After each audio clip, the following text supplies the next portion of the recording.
Welcome to the Exact Digital Podcast, the show where we dive into how digital marketing agencies are using paid media to drive real growth for their clients and for themselves.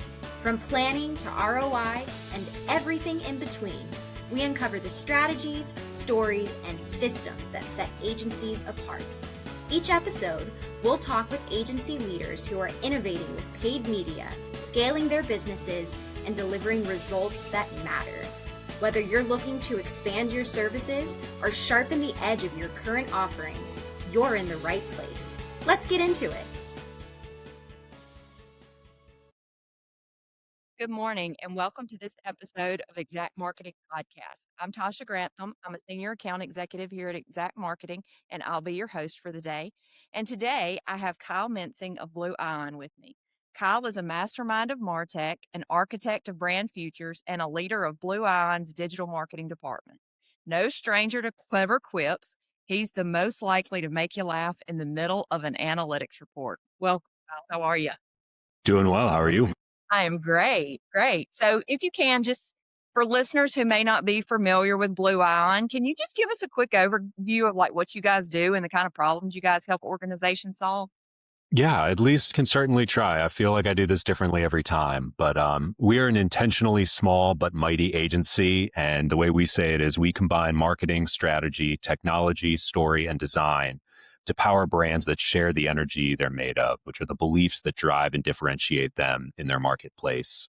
And we work a lot with clients in a moment of transition. That's what they come to us during. And that moment could have been 25 years ago when they were transitioning to one of their first websites. Could have been 3 years ago when they were transitioning how they think of their brand and they wanted a marketing partner that matched that energy.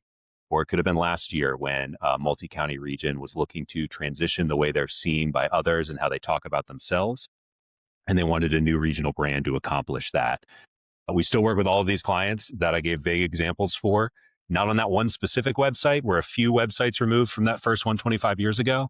But we strive to turn those moments of transition into long-term relationships where we build a working relationship where we function more as an extension of the internal team versus a vague third-party vendor that does who knows what on the side.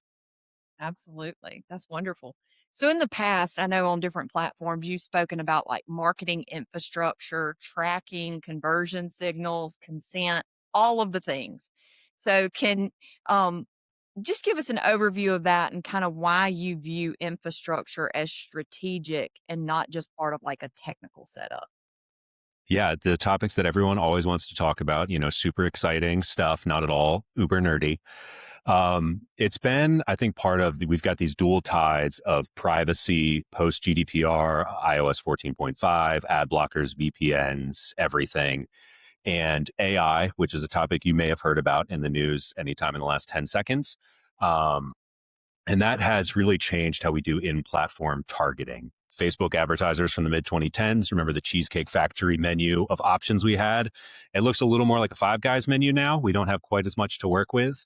And so the targeting we do now, and I'm not the first to say this, it's also not necessarily the most popular topic amongst practitioners that have been doing it for a while, but the targeting is really done through creative and through the measurement and signal we send back to. And now I'm not on the design team at Blue Ion, so I let other people handle the creative and I focus on that signal. I gave a talk recently about gradient descent because I think it's a very important topic for people to understand. It's the foundation of the modern machine learning revolution that blossomed into the AI we're in. And while it may not be a core part of the way algorithms work currently for targeting, it's a very useful illustration of how they work. And the too long didn't read version of it is, if you've ever watched a Roomba try to get back to its home base, that's gradient descent. It bounces around, it goes weird directions, it makes strange decisions, but it gets there. And that is how these algorithms function as we are trying to get them to do what we think we want them to do. So they're really excellent at giving what you specifically asked for. So meta advertisers don't ask for link clicks. You need to give it the very specific action that you're looking for. So if we say we want link clicks because we want high quality traffic, it just says you want people to click your link. The page doesn't even have to load. So thinking through how we take the goals we're trying to achieve with our marketing, turn them into something we can measure, and from something we can measure into something we can optimize for on these platforms, and figuring out where that delicate balance is between as close to the ultimate goals we want while still having enough signal to send through. Because a lot of these platforms you'll look at and they'll say 30 to 50 actions in a 30-day period is the absolute baseline for them to be able to make any kind of decisions. So thinking through that strategically versus just a checklist of like, yeah, we're tracking, which could just mean all the buttons are grouped together and we don't really know what's happening where, can set you up for success later on when you're doing your marketing. And instead of trying to figure out, why aren't we, we see this in the ad platform, we see this on analytics, but the phones aren't ringing, whatever the question is, you can take a more tactical or strategic approach up front. And the questions then become more about the changes you need to make to what you're doing versus trying to figure out what the actual question is in the first place. And then it's just also for people like me, Google Tag Manager lets you do a lot of really fun things and really strategic things. So why not use that? And you don't have to annoy a developer until you break something and they have to come in and fix it. Absolutely. And so I love what you're saying. And I think this is a great conversation for somebody on our level. Let's talk to somebody maybe who is a business owner who feels like their website and maybe the people they're able to attract are being affected by cookies and things. And they just don't know, like, what's going on? What does this mean for their business? How are some ways that they can combat that? Can you kind of speak to that a little bit?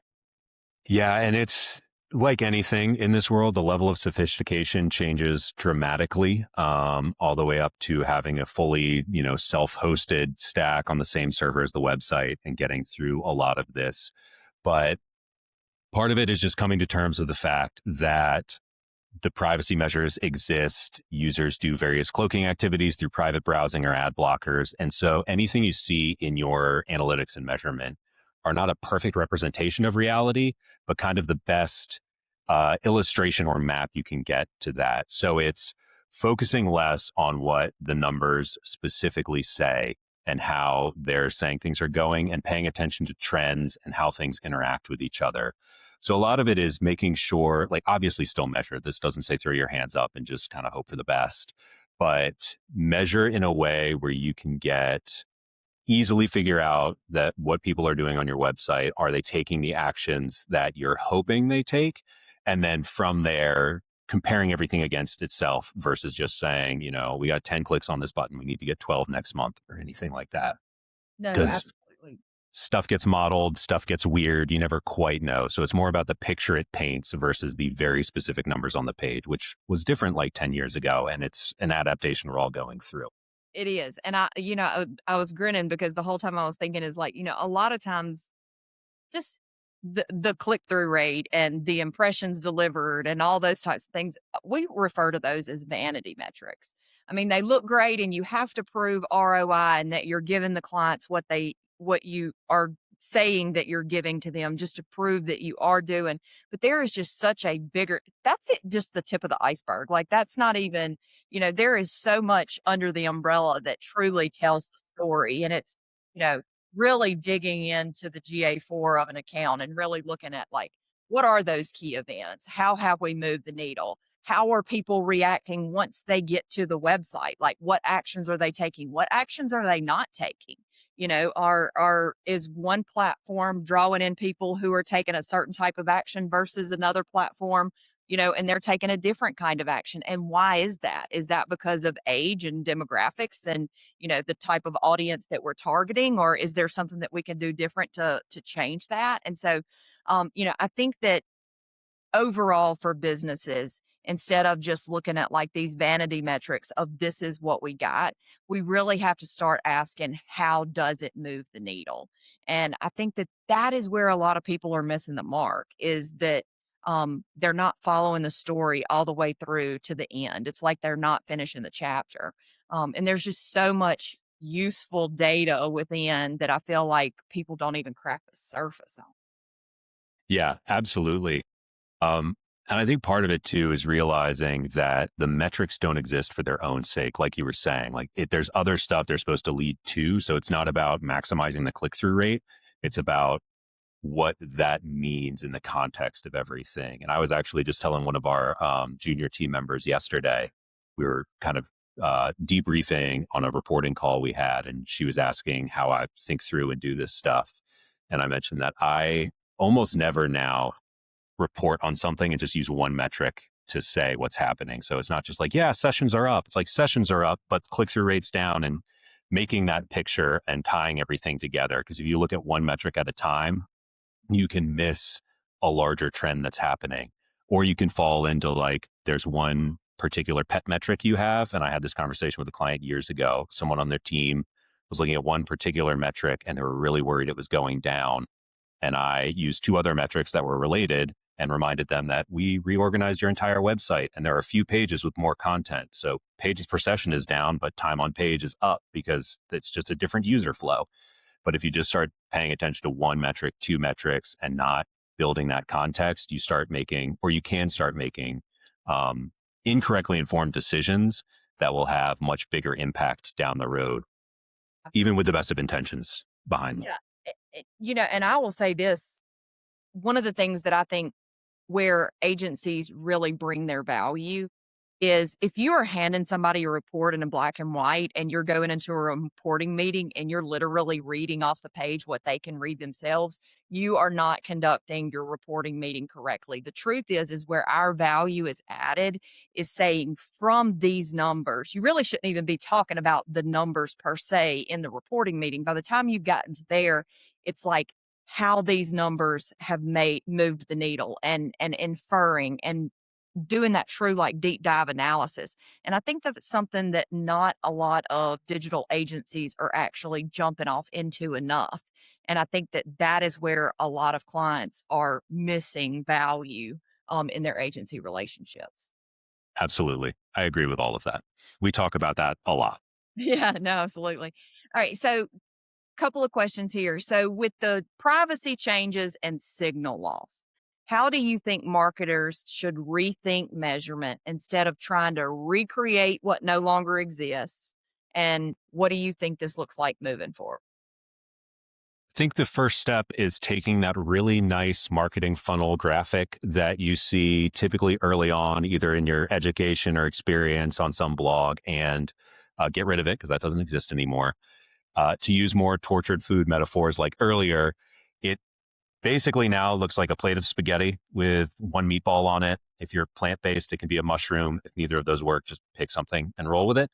But a bunch of different noodles are touching whatever that thing you put on the plate with it, but they all make different shapes on the way there. There's a myriad of ways they can get there. It loops back on themselves. It goes up and under and around. And there's just so many channels, but every channel now is a search engine and a messaging app and an entertainment thing. And so people no longer go to, you used to be able to think about the day, like people go to Facebook to talk with their friends or see what's going on. And people go to Google to do actual shopping and searching. Now it's like people go everywhere to do everything depending on what they're doing in the moment.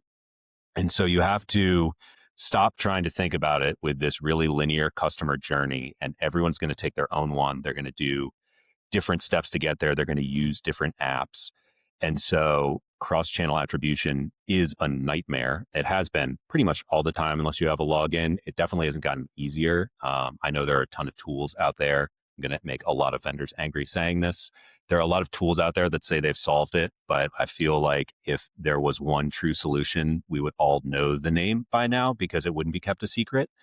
And so it's direct conversions, I think, is a totally reasonable but common trap that people fall into, and they want to know what channel drove how many conversions and what was the value. And that is useful, but you can start making decisions to all the conversation we've had to this point where you turn off a channel, typically in the social realm, that won't necessarily drive direct conversions, but then you find out that 80% of your audience that converted discovered you there. And so you've completely cut off your chance of reaching new audience and new people, but you're just looking at the numbers and making that decision. So it's getting rid of that customer journey funnel and think you're going to be able to shepherd everyone through in the same way, and building a contextual understanding, which unfortunately is like kind of go with the vibes.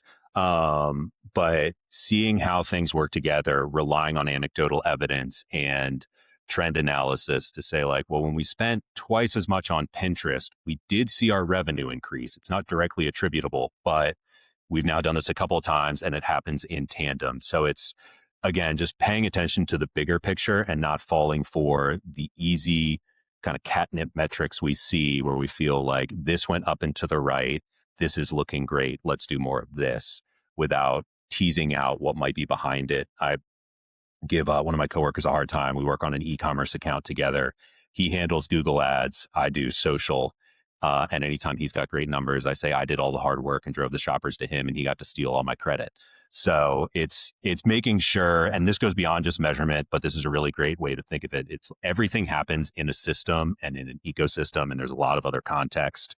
So just trying to pinpoint everything down to one action or one event ends up shortchanging a lot of others, which is why last click attribution has finally died. But then it got replaced with data-driven attribution and measurement. And I think that just made it more confusing for a lot of people.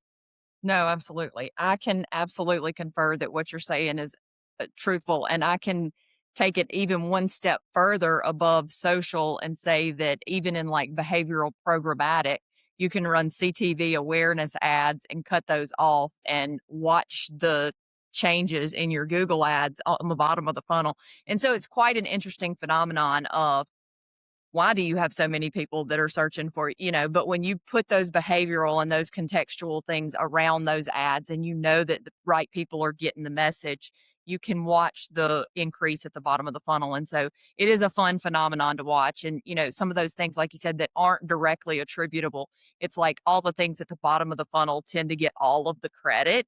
But you do have to make sure that you're pulling the right people into the funnel and then walking them down. And sometimes if you miss the top of the funnel, you miss some of those really qualified people coming through, falling through the bottom, so to say. So yeah, I totally agree with exactly what you're saying for sure. So couple of questions about you've emphasized this deep understanding and like consumer context and not just company goals. What does that shift look like in practice for marketers today? I think it's the kind of flippant way I think about it is show up, listen, ask questions, be curious, pay attention, which are some traits that are lacking in many agencies and marketers from what I hear from people. But I think it unfortunately also sounds a lot like homework for marketers, but it's reading and listening a lot and widely outside the realm of marketing and tech news. There's a million marketing and tech news outlets, and it's easy to stay just in that trying to figure out because everything's also always changing, new features coming out. But you need to look beyond that realm. So it's, find economists that you like and subscribe to whatever media outlet they're publishing through, paying attention to the Federal Reserve announcements, the Bureau of Labor Statistic releases. We've got consumer confidence surveys from multiple reputable areas. We've got consumer price indexes.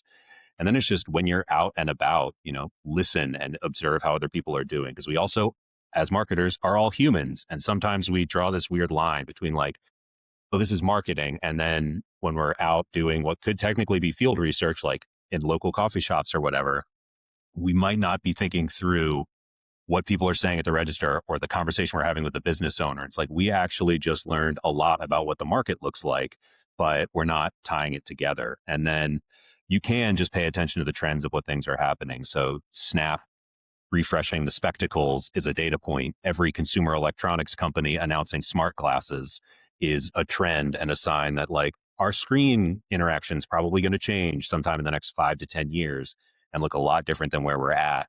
OpenAI is reportedly working on smart earbuds to be their AI platform of the future. So it's thinking through like where are trends going, both in the tech we're delivering, but then just paying attention to how things feel, what people are talking about. We're in a weird spot too, called like, I think of as the vibe session, where people keep talking about how bad things are and it feels like a recession from kind of the anecdotal stuff. And then you look at price or consumer spending and it's like, no, things are good. People are spending a lot of money. So there's a stark divide between what people are saying and what people are doing, which also makes it very important to pay attention to a lot of things. Because if you just look at the data, you'll miss how people are feeling. If you just listen to what people are saying on social media, you'll miss that there's still a lot of spending and it may be on a K-shaped split or things like that. But if you don't mix up your sources and go for both objective and subjective, you start, again, missing the bigger picture and you can make decisions that won't pay out No, absolutely. I 100% agree with that. And I will tell you that, you know, we are living in a time where things are just changing so rapidly. You can literally wake up and there's a new technology tomorrow that completely changes things. And because of that, I think one of the things that you describe is that your agency really focuses on strategy as an ongoing process rather than like a static plan. And honestly, I think that it has to be that way. So can you just kinda talk to why that distinction is just so important for agencies right now? Yeah, it's one of the partners that founded Blue Ion came from ad strategy, and this is the point that I think comes up the most between us, not as like a negative, but what he calls out as the biggest change in thinking that he feels like he's seen at kind of the high level agency, where he was from that realm of you take 6 to 9 months to do a detailed plan and come up with everything, and then you just execute it. Whereas I'm like, let's do like 3 months, find an idea you love, figure out the minimum viable strategy for delivering that and measuring it, and then launch it, and then make all the changes we need to and evolve and adapt, because we get near real time data. So instead of spending a whole bunch of time doing research, and I think we all know what consumer research can mislead us, and doing that time and planning and trying to get everything buttoned up and feel like you've got the perfect plan, and then you launch it, and in 2 weeks you're like, oh, hey, we missed a bunch of stuff, or tariffs hit, and now everything we researched is done and useless. And so, like, use the data, and it's almost like there's different phases now versus the strategy and execution. It's like strategy, launch and evolve, and then your campaign really settles in. So it's like a live strategy, strategy through action versus strategy through planning. But it's so hard to predict what's going to happen in the next month, let alone taking 6 months to plan something. So it's just, and I think part of it is I like learning by doing, so that it also matches me personally. Um, but just actually getting things out there. And the best way to learn is through seeing how people react and how the consumer behaves versus trying to guess and forecast. And then from the nonprofit world, we would talk about with plans, it's really great. You can get this really nice strategic plan in place. It's a 5-year plan. It gets approved at the board meeting. It goes on a shelf and no one ever looks at it again. And so by keeping it leaner, quicker, and delivering it while the people are thinking about it and still in that phase of like, we want to do this, can just help with buy-in.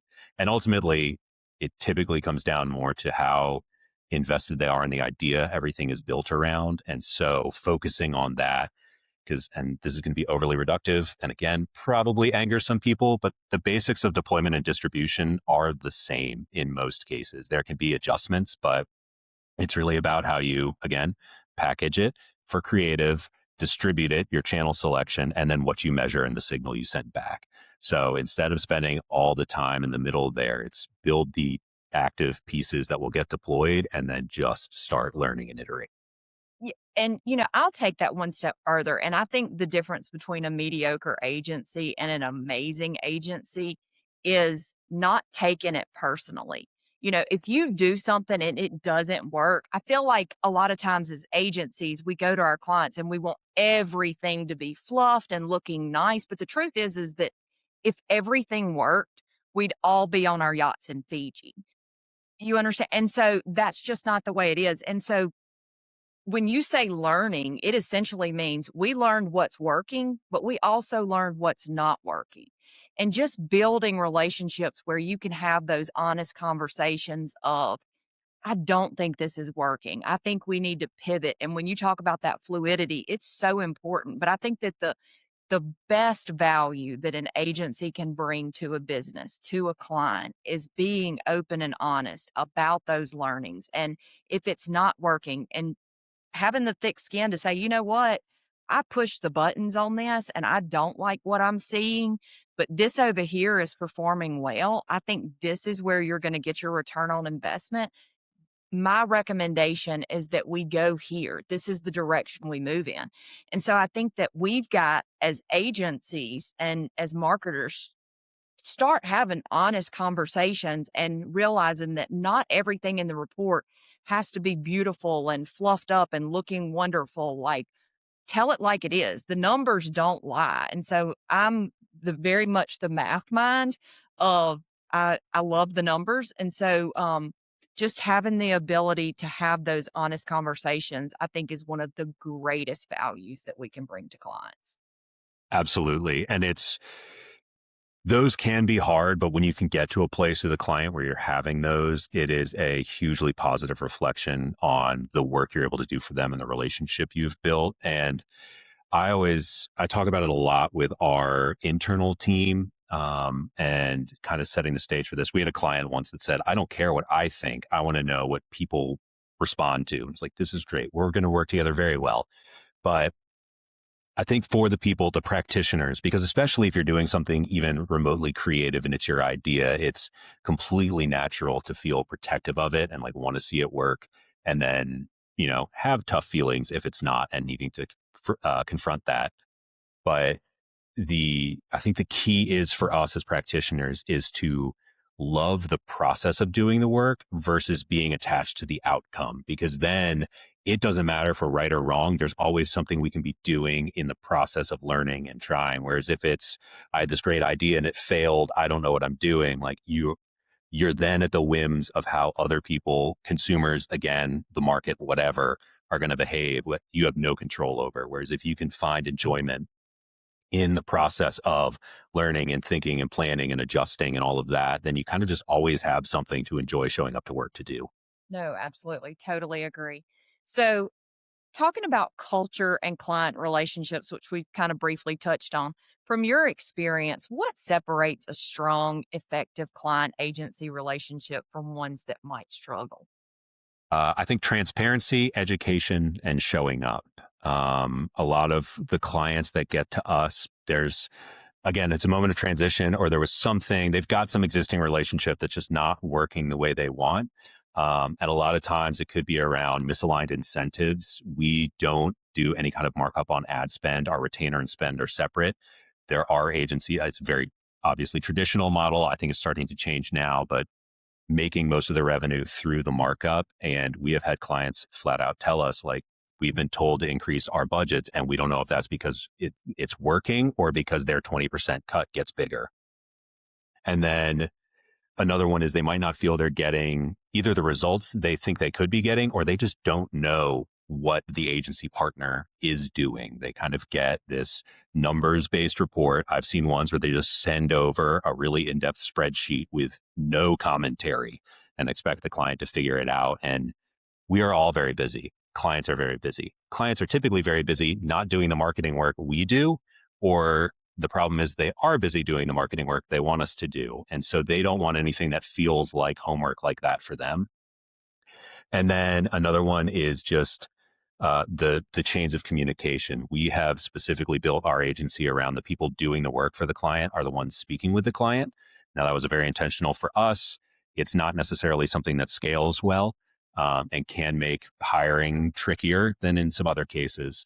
But the clients we have and the relationships we build are in part because the clients like the fact that if they're asking us a Google Ads question about performance, the person who created that campaign is actively pulling up Google Ads on the call to walk them through something, which also goes into, we believe in educating the client as much as they want, which can feel like you're working yourself out of a job, but we don't want to try to make it seem like a black box or claim that we are the all-knowing experts and they just need to trust us. If someone is curious about what we do or how something works, we're happy to show them.